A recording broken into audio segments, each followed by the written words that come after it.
नमस्कार, माझी शेती माझी प्रयोगशाळा. आपण आज या ठिकाणी बघत आहोत ट्रॅक्टर. दुसरं ऊसाचं ट्रॅक्टर. हे या ठिकाणी काय चालू आहे तर ऊस लावून चालू आहे. ऊस कशा पद्धतीने लागवड चालू आहे तर या ऊसामध्ये या ऊसाच्या शेतामध्ये डायरेक्ट रोटावेटर केलेलं आहे आणि रोटावेटर करून डायरेक्ट सरी काढलेली आहे. आणि ही सरी काढून अख्खा ऊसाचं बियाणं तयार करून बियाणं सोलून घेतलेलं आहे आणि सोलून ते डायरेक्ट ट्रॅक्टरवर भरलेलं आहे. ट्रॅक्टरवर भरून एक माणूस फक्त एक मजुराच्या सहाय्यानं वरून ऊस जर डायरेक्ट टाकला तर डायरेक्ट सरीमध्ये पडून एकदम खोलीमध्ये जातो. आणि त्याच्या पाठीमागं खत पेरण्याची सिस्टीम पण आहे. ज्यांना ऊसाच्या लागवडीसोबत खत पेरायचं आहे अशांना सुद्धा ही सुविधा आहे. आणि फक्त 1-2 तासामध्ये 1 एकर अशा पद्धतीने या ट्रॅक्टरच्या सहाय्यानं ऊस लागवड पूर्ण होते. म्हणजे ट्रॅक्टरला डिझेल आणि एक मजूर आणि 2 महिला त्या ऊस फक्त त्या ट्रॅक्टरपर्यंत पोचवण्यासाठी अशा पद्धतीने 3 ते 4 मजुराच्या सहाय्यानं 1 एकर ऊसाची लागवड 2 तासामध्ये पूर्ण होते. त्यामध्ये कामे कुठली होतात तर रोटावेटर करून झाल्याच्या नंतर सरी सोबत ऊस खणणे वाचते. ऊस खणण्याच्या ऐवजी डायरेक्ट तो ट्रॅक्टरच्या त्या मशीनवर ठेवायचा. सरी काढल्याच्या नंतर तो सर्व शेतामध्ये मजुराच्या सहाय्याने अंथरून घेऊन तो एक लाईननं ठेवण्याची मजुरी वाचते. तेवढा वेळ वाचतो, तेवढं श्रम वाचतं.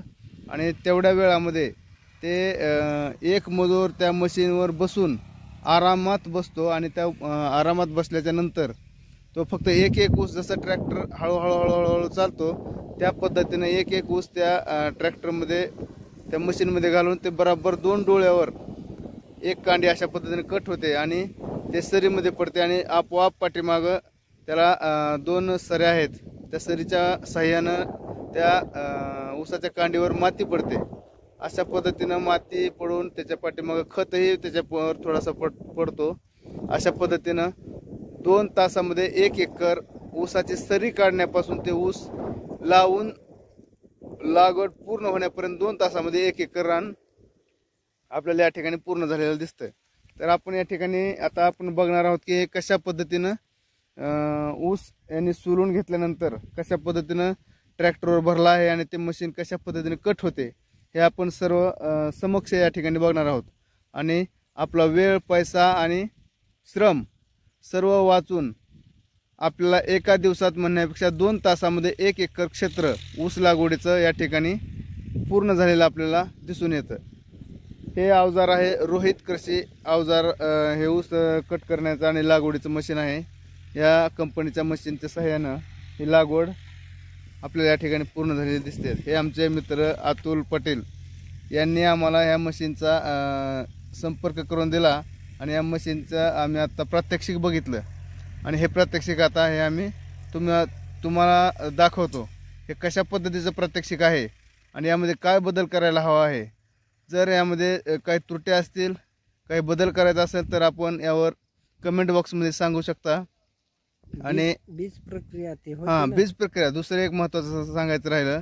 ज्यावेळेस आपली ऊसाची कांडी कट होते आणि ऊसाची कांडी कट झाल्याच्या नंतर त्यावर बीज प्रक्रियेच्यासाठी आपण जे काय बुरशीनाशक, जे काही कीटकनाशक आपण वापरलं असू ते एक फवाऱ्याच्या सहाय्यानं त्या मशीनच्या पुढच्या साईडला एक ड्रम आहे आणि त्या ड्रमच्या सहाय्यानं त्या ज्या ठिकाणी मशीन ऊसाची कटिंग होते त्या ठिकाणी ते मशीन आपोआप फवारणी करून घेतं. म्हणजे आपल्याला ते त्याच्यावर बुरशीनाशकाचे जे बीज प्रक्रिया करायची असते ती बीज प्रक्रियासुद्धा अवघ्या काही क्षणामध्ये होते आणि आपलं बियाणं मातीमध्ये पुरलं जातं.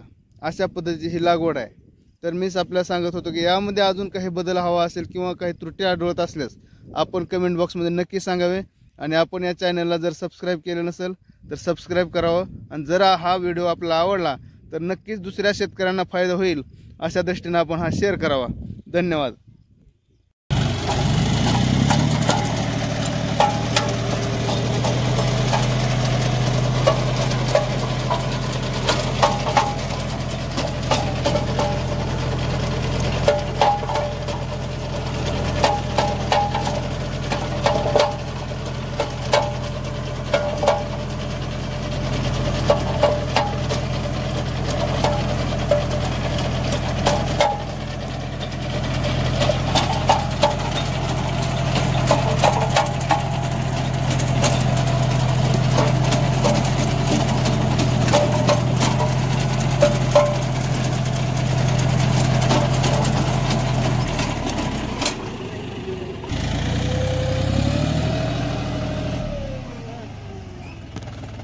मला कळायला पण ती वाकडा उसाला गेलाच नाही त्याला, नाही तर मग तुकडा पडतो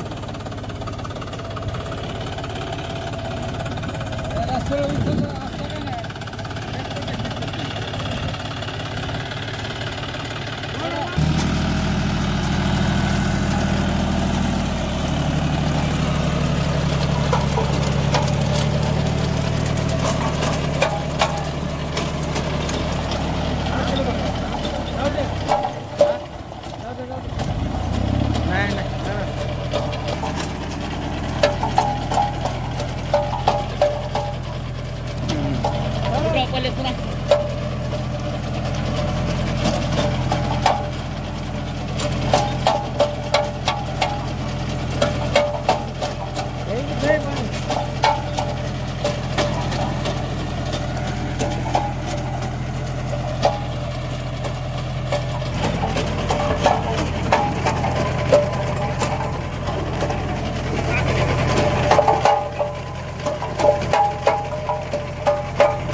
लांब के वाकडे घेऊच नका बघा, वाकड्याला करू काहीतरी औषध तुकडा पड काकडे माग पुढे पुराला येते का आपले आपले पुढल्या मेहनतीला अक्सल साप काय नाही तर जायच्या बाहेर तर लय वाकडा हो, लय बेजारी करायला उसाला उसाला चिटकून सोडता येते. एखादं वाकडा आलं मध्येच अडकते पुन्हा. कालपासून लावायला गोठ्या मध्ये दोन दिवस झालं, 2-3 दिवस 4 दिवस झाले.